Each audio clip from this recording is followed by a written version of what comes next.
Sekarang perhatikan gambar di samping itu, bertemu dia dengan huruf ya atau alif lam setelahnya huruf ya.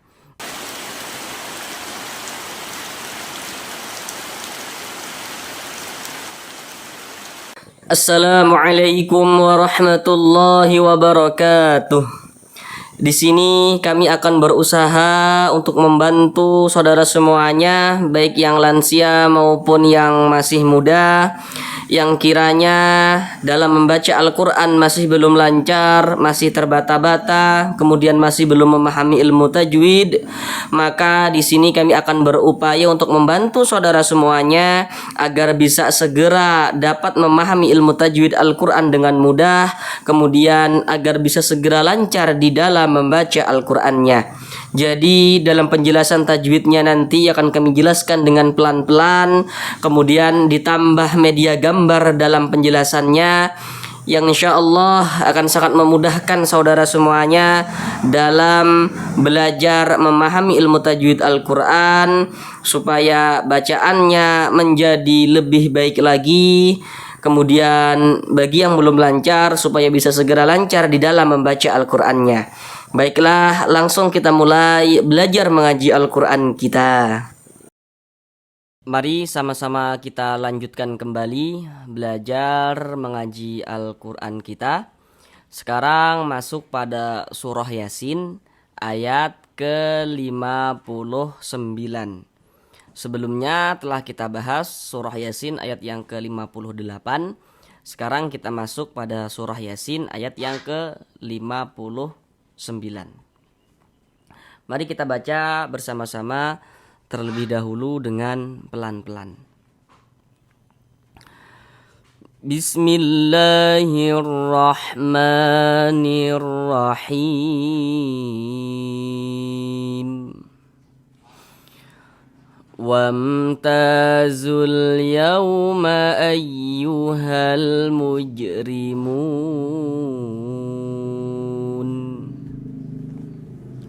Sekarang mari sama-sama kita bahas tajwidnya dengan pelan-pelan. Yang pertama di sini wamta. Di sini ada huruf mim sukun. Ini huruf mim. Ini tanda sukun tuh seperti ini. Huruf sukun atau disebut juga dengan huruf mati. Nah, itu di bawah ada sedikit suara-suara, itu suara angsa tetangga nih, saudara. Jadi kalau misalkan masuk ke mic kami mohon maaf ya. Tapi nanti sebisa mungkin akan kami redam noise-nya seperti itu. Ini mim sukun setelahnya huruf ta atau mim sukun yang berjumpa dengan huruf ta. Perhatikan media gambar di samping itu.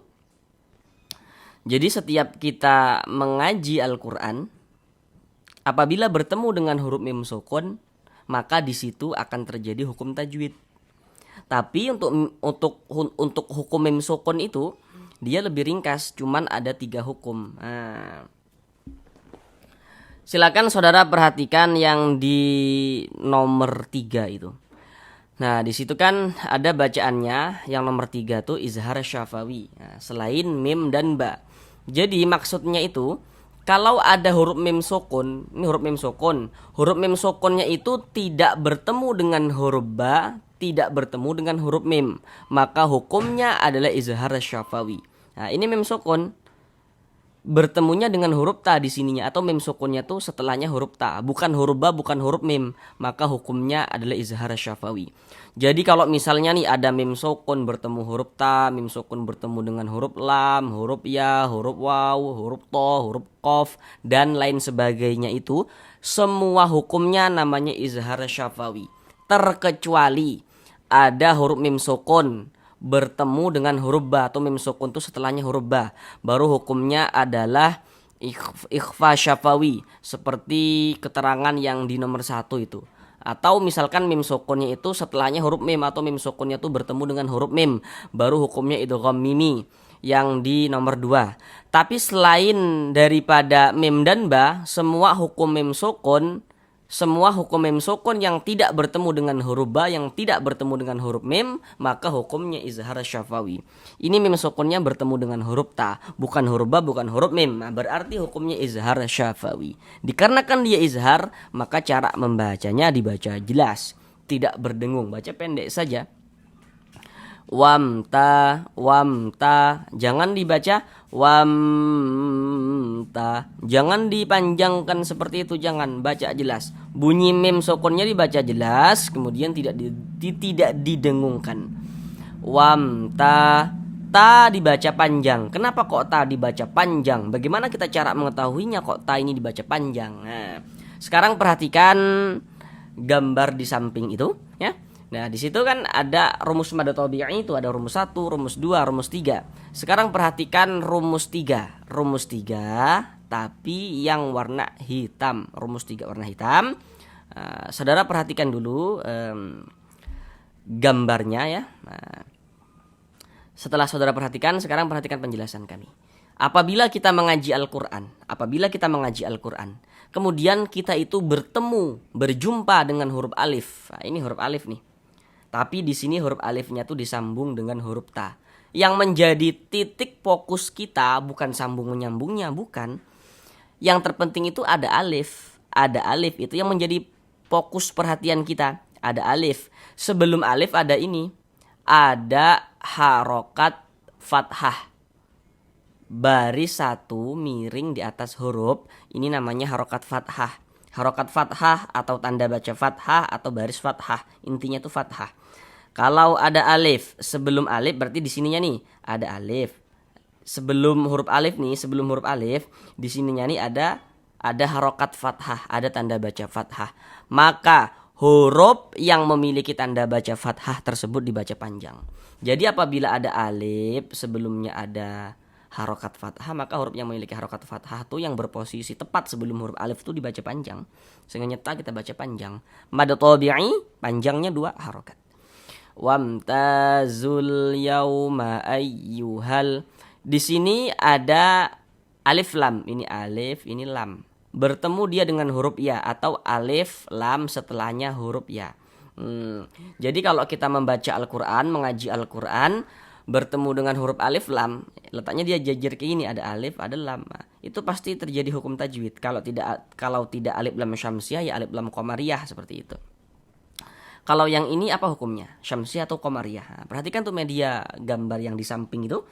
Nah, jadi setiap huruf alif lam, kalau huruf alif lamnya itu menjumpai ya atau setelah huruf alif lam itu ada salah satu daripada 14 huruf yang di samping itu, maka hukumnya adalah alif lam qamariyah. Huruf ya ini kan termasuk salah satu huruf qamariyah kan? Nah, maka ini hukumnya alif lam qamariyah. Kalau alif lam qamariyah, huruf lamnya itu dia dibaca izhar. Dibaca jelas, terbaca huruf lamnya, ada tanda bacanya kalau alif lam qamariyah itu. Makanya alif lam qamariyah itu disebut juga dengan izhar qamariyah. Wamtazul yauma ayyuhal. Di sini ada huruf waw sukun. Ini huruf waw, ini tanda sukun, huruf waw sukun atau huruf waw mati. Perhatikan gambar di samping itu, ya. Di situ kan huruf lin itu ada 2. Perhatikan yang di nomor 1 itu. Pada gambar di samping itu ya, pada media gambarnya itu diperhatikan yang di nomor 1. Setelah saudara perhatikan, sekarang perhatikan penjabaran kami. Di sini kalau kita mengaji Al-Qur'an, kemudian kita bertemu dengan huruf waw sukun, ada huruf waw, ada tanda sukun nih, huruf waw sukun. Huruf waw sukun yang sebelumnya ada ini, ada harokat fathah, ada tanda baca fathah, maka huruf waw sukunnya adalah huruf lin. Huruf waw sukun, ada huruf waw, ada tanda sukun. Ini tanda sukun nih, tanda huruf mati. Ada huruf waw sukun yang sebelumnya harokat fathah, maka huruf waw sukunnya huruf lin. Kita baca lunak, lembut saja. Yau, kita lembut. Kita baca lunak. Yauma ayyuhal. Di sini ada huruf ya bertasydid. Ini tanda tasydid itu seperti ini. Seperti huruf W atau seperti angka 3 terbalik ke atas. Huruf ya bertasydid yang dia itu bukan idgham. Bukan idgham bi gunnah. Maka huruf ya bertasydidnya itu dinaber. Atau kalau misalkan masih bingung, mungkin ya belum tahu nih apa itu idgham bi gunnah, masih bingung misalnya gitu. Nah, kita pakai penjelasan yang kedua supaya lebih memudahkan lagi saudara dalam memahaminya. Jadi kalau ada huruf ya bertasydid, ada huruf ya ada tanda tasydid. Kemudian sebelum huruf ya bertasydid, di sininya nih ada huruf yang memiliki harokat fathah seperti ini baris satu di atas huruf harokat fathah atau kasroh atau dhammah misalnya. Maka huruf ya bertasydidnya ini dinaber. Naber itu tekanan pada huruf-huruf tertentu, di antaranya pada huruf ya bertasydid, sehingga intonasi suara kita itu menjadi sedikit lebih tinggi dibandingkan dengan huruf-huruf di sampingnya. Kita tekan ayyuhal seperti itu. Bacaan naber. Kemudian ayyuhal.